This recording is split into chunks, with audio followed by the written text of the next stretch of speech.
ಧನ್ವೀರ್ ಅವರೇ, ರೀಸೆಂಟಾಗಿ ದರ್ಶನ್ ಅವರ ಬರ್ಡೇ ಆಯಿತು, 49ನೇ ವಸಂತಕ್ಕೆ ಕಾಲಿಟ್ಟವರು. ಫಾರ್ ದ ಫಸ್ಟ್ ಟೈಮು 48 ವರ್ಷಗಳಿಂದ ಇಲ್ಲದೇ ಇರ್ತಕ್ಕಂಥದ್ದು ಫಸ್ಟ್ ಟೈಮ್ ಅವರ ಅನುಪಸ್ಥಿತಿಯಲ್ಲಿ ಅಭಿಮಾನಿಗಳು ಅದನ್ನು ಸೆಲೆಬ್ರೇಟ್ ಮಾಡಿದ್ರು. ನೀವು ಕೂಡ ಅದಕ್ಕೊಂದು ಟ್ರಿಬ್ಯೂಟ್ ಕೊಟ್ರಿ ಸಿನಿಮಾ ಟೀಮ್ ಕಡೆಯಿಂದ, ನಿಮ್ಮ ಕಡೆಯಿಂದ. ನೀವೇ ವಾಯ್ಸ್ ಓವರ್ ಕೂಡ ಕೊಟ್ಟಿದ್ರಿ.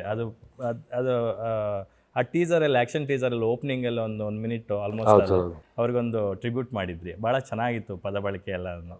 ಸೊ ಅದ್ರ ಬಗ್ಗೆ ಹೇಳೋದು.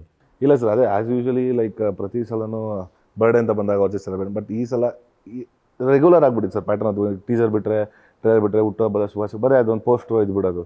ಏನೋ ಡಿಫ್ರೆಂಟಾಗಿ ಮಾಡೋಣ ಅಂತ ಮಾಡಿದಾಗ ಅವಾಗ ನಮ್ಮ ನಿರ್ದೇಶಕರಿಗೆ ಹೇಳಿ, ನಾನು ಒಂದಷ್ಟು ಬರ್ದು ಕಳಿಸಿ ನೋಡಿ ಅದನ್ನು ವಾಯ್ಸ್ ಓವರ್ ಮಾಡ್ಬೋದು ಅಂತ. ಸರಿ ಸರ್, ಅದು ಮಾಡೋಣ, ಪ್ಲ್ಯಾನ್ ಮಾಡೋಣ ಅಂದ್ಬಿಟ್ಟು, ಸೊ ಅದನ್ನು ಆ ಥರ ಈ ಸಲ ಟ್ರಿಬ್ಯೂಟ್ ಕೊಡೋಣ ಅಂದ್ಬಿಟ್ಟು ಮಾಡಿತ್ತು ಅಷ್ಟೇ. ಬಟ್ ವೆರಿ ಮೀನಿಂಗ್ಫುಲ್ಲು, ತುಂಬ ಇಂಟೆನ್ಸ್ ಆಗಿತ್ತು, ಮನಸ್ಸಿಗೆ ನಾಟುವಂಗಿತ್ತು ಪದ ಬಳಕೆ ಮತ್ತು ನಿಮ್ಮದು ವಾಯ್ಸ್ ಓವರ್. ಅದು ವಾಸ್ತವಾಂಶ ಇತ್ತಲ್ಲ ಸರ್, ಅದು ಸತ್ಯವಾಗಿತ್ತಲ್ಲ, ಅದಕ್ಕೆ ಅದನ್ನು ನೀಟಾಗಿ ಬರೆದು ಮಾಡಿ. ಫ್ಯಾನ್ಸ್ ಎಲ್ಲ ಏನಂದ್ರು? ನಿಮ್ಮ ಫ್ಯಾನ್ಸು, ಡಿ ಬಾಸ್ ಫ್ಯಾನ್ಸ್ ಎಲ್ಲ? ಇಲ್ಲ, ತುಂಬ ಅದೇ ನೀವು ಹೇಳ್ದಂಗೆ ಸರ್, ಹಾರ್ಟ್ ಟಚಿಂಗ್ ಲೈನ್ಸ್ ಇದ್ದೋಣ, ತುಂಬ ಖುಷಿ ಆಯಿತು. ಒಳ್ಳೆದಾದ್ರೆ ಸಾಕಲ್ಲ ಸರ್, ಅಷ್ಟೇ ನೀನು. ಓಕೆ, ಲಾಸ್ಟ್ ಸಿನಿಮಾಗೆ ದರ್ಶನ್ ಸರ್ ನಿಮ್ಮ ಜೊತೆ ಇದ್ದರು. ವಾಮನ ಸಿನಿಮಾಗೆ ಪ್ರಮೋಷನ್ಸ್ಗೆಲ್ಲ ಅಂದರೆ ನಿಮ್ಮ ಹೆಲ್ಪ್ ಮಾಡಿದ್ರು ಅನ್ನೋದಕ್ಕಿಂತ ಹೆಚ್ಚಾಗಿ ಯಾವಾಗಲೂ ನಿಮ್ಮ ಜೊತೆ ಇರ್ತಾರೆ. ನೀವು ಅವ್ರ ಜೊತೆ ಇರ್ತಾರೆ, ಅವ್ರು ನಿಮ್ಮ ಜೊತೆ ಇರ್ತಾರೆ ಯಾವಾಗಲೂ. ಸೊ ಬಟ್ ಈ ಸಿನಿಮಾಗೆ ಅವ್ರ ಅನುಪಸ್ಥಿತಿಯಲ್ಲಿ ಈ ಸಿನಿಮಾ ರಿಲೀಸ್ ಆಗ್ತಾ ಇದೆ. How hard it for you to digest ಅಂತ?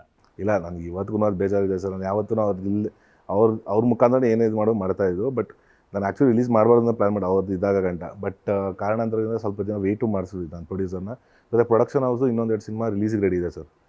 ಸೊ ಅದಕ್ಕೆ ಎಫೆಕ್ಟ್ ಆಗಬಾರ್ದು ಅಂದ್ಬಿಟ್ಟು ಸರಿ ಅಂದ್ಬಿಟ್ಟು ಅವ್ರಿಗೆ ಹೋಗಿ ಹೇಳೋದು, ನೀನು ಯಾವುದೇ ಕಾರಣಕ್ಕೂ ನಿಲ್ಲಿಸ್ಬೇಡ, ನಿನ್ನ ಕೆಲಸ ನೀನು ಮಾಡು ಫಸ್ಟು, ಆಮೇಲೆ ಇದೆಲ್ಲ ನೋಡೋಣ ಅಂದ್ಬಿಟ್ಟು ಅವ್ರಿಗೆ ಹೇಳ್ಬಿಟ್ಟೆ ಸರಿ ಆಯಿತು ಅಂದ್ಬಿಟ್ಟು ಮಾಡಿದ್ದು. ಬಟ್ ಅದೊಂದು ಕಡೆ ಬೇಜಾರು ಇದ್ದೇ ಇರುತ್ತೆ ಸರ್.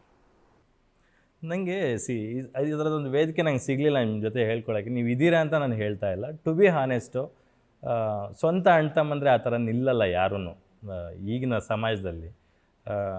ನೀವು ಲಿಟ್ರಲಿ ಒಡ ಹುಟ್ಟಿದ ಒಬ್ಬ ತಮ್ಮನಂತೆ ದರ್ಶನ್ ಅವ್ರಿಗೆ ಕಷ್ಟ ಕಾಲದಲ್ಲಿ ನಿಂತ್ಕೊಂಡ್ರಿ.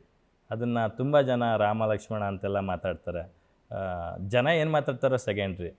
What made you to be with him in that low stages ಅಂತ? ಇಲ್ಲ ಸರ್, ಅಂದರೆ ಈಗ ಇವಾಗ ನಾವೇನು ಮೊದಲನೇ ಸಿನಿಮಾ ಆಗಿರ್ಬೋದು ನನ್ನ ಬಜಾರು, ಅಲ್ಲಿಂದ ಇಲ್ಲಿವರೆಗೂ ಸರ್. ಅವತ್ತು ನಾವು ಏನು ಹೋಗಿ, ನಾನು ಎಲ್ಲ ಕಡೆ ಅದು ಹೇಳ್ತೀನಿ ಸರ್, ನನಗೆ ಆ ವ್ಯಕ್ತಿ ಅವತ್ತು ಇಷ್ಟ ಆಗೋದು ಅಂದರೆ, ನಾವು ಅವತ್ತು ಹೊಸಬ್ಬ ನಾನು ಇಂಡಸ್ಟ್ರಿಗೆ.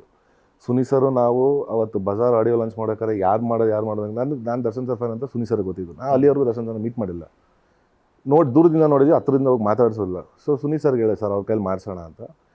ನನಗೂ ಗೊತ್ತಿಲ್ಲ, ಅದನ್ನು ಪರಿಚಯ ಇಲ್ಲ ಅಂತ. ಸರಿ, ಏನೋ ಒಂದು ಪ್ಲ್ಯಾನ್, ಯಾರ ಹತ್ರ ಮಾತಾಡ್ಸೋರು ಸರ್. ಈ ಟೊರಿನೋ ಫ್ಯಾಕ್ಟ್ರಿಲಿ ಶೂಟಿಂಗ್ ನಡೀತಾ ಇತ್ತು ಆವಾಗ, ಯಜಮಾನ ಫಿಲಮ್ ಫೈಟ್ ನಡೀತಾ ಇದ್ದು. ನಾವು ಹೋಗೋಕ್ಕೇ ಒಂಥರ ನಮ್ಗೆ ಏನಪ್ಪ ಈ ಸೂಪರ್ ಸ್ಟಾರ್ ಸೆಟ್ಟು, ಅದು ದೊಡ್ಡವರಲ್ಲ ಸರ್ ನಮ್ಗೆ.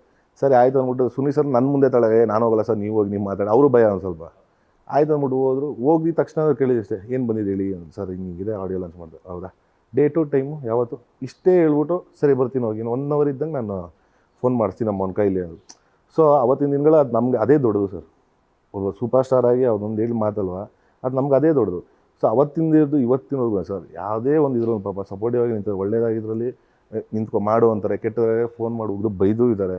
ಸೊ ಅಂಥ ಸಂದರ್ಭದಲ್ಲಿ ಎಲ್ಲರಿಗೂ, ಯಾರು ಜೀವನ ಎಲ್ಲರಿಗೂ ಭಗವಂತ ಒಳ್ಳೇದೇ ಮಾಡ್ತಾನೆ ಅಂತ ಹೇಳೋಕ್ಕಲ್ಲ ಸರ್. ಪ್ರತಿಯೊಬ್ಬರು ಅಪ್ಸ್ ಆ್ಯಂಡ್ ಡೌನ್ಸ್ ಇದ್ದೇ ಇರುತ್ತೆ. ಹಂಗಂದ್ಬಿಟ್ಟು ಕಷ್ಟ ಅಂತ ಬಂದಿದ ತಕ್ಷಣ ಆಯಪ್ಪ ನಮಗೆ ಮಾಡಿದ್ರೆ ಮರಿಬಾರ್ದಲ್ಲ. ಅವತ್ತು ಅವ್ರ ಜೊತೆ ಕುತ್ಕೊಂಡು ತಿಂದಿರ್ತೀವಿ, ಏನೇನೋ ಎಂಜಾಯ್ ಮಾಡ್ತೀವಿ, ಆ ಮೂಮೆಂಟ್ಸ್ ಎಲ್ಲ ಮರ್ತು ಬಿಡ್ತೀರಾ ಅಷ್ಟು ಬೇಗ ಅಂತ ನಾವು ಕೇಳೋದು ಸರ್. ಗ್ರ್ಯಾಟಿಟ್ಯೂಡ್ ನಿಜವಾಗ್ಲೂ ಪ್ರತಿಯೊಬ್ಬರಿಗೂ ಇರಬೇಕು ಸರ್, ಯಾರದೇ ಆಗಲಿ ಇರಬೇಕು. ಅದೇ ಮನುಷ್ಯತ್ವದ ಗುಣ ಅಲ್ವಾ. ಅದನ್ನು ಮರ್ತಿ ಯಾವತ್ತು ನಾವು ಮುಂದಕ್ಕೆ ಹೋಗ್ತೀವಲ್ಲ ಸರ್, ಜೀವನದಲ್ಲಿ ಏನಾದರೂ ವೇಸ್ಟ್ ಇಲ್ಲ. ಇಲ್ಲಿ ಯಾರನ್ನೋ ಮೆಚ್ಚಕ್ಕೆ ಹೋಗ್ಬಿಟ್ರು, ಅಲ್ಲಿ ಒಬ್ಬನ ಮೆಚ್ಚಿಸಿದ್ರೆ ಸಾಕು ಸರ್, ಇನ್ನೇನು ಬೇಡ. ಒಳ್ಳೆ ಮಾತನ್ನು ಹೇಳಿದ್ರಿ, ತುಂಬ ಜನಕ್ಕೆ ಟಚ್ ಆಗುತ್ತೆ.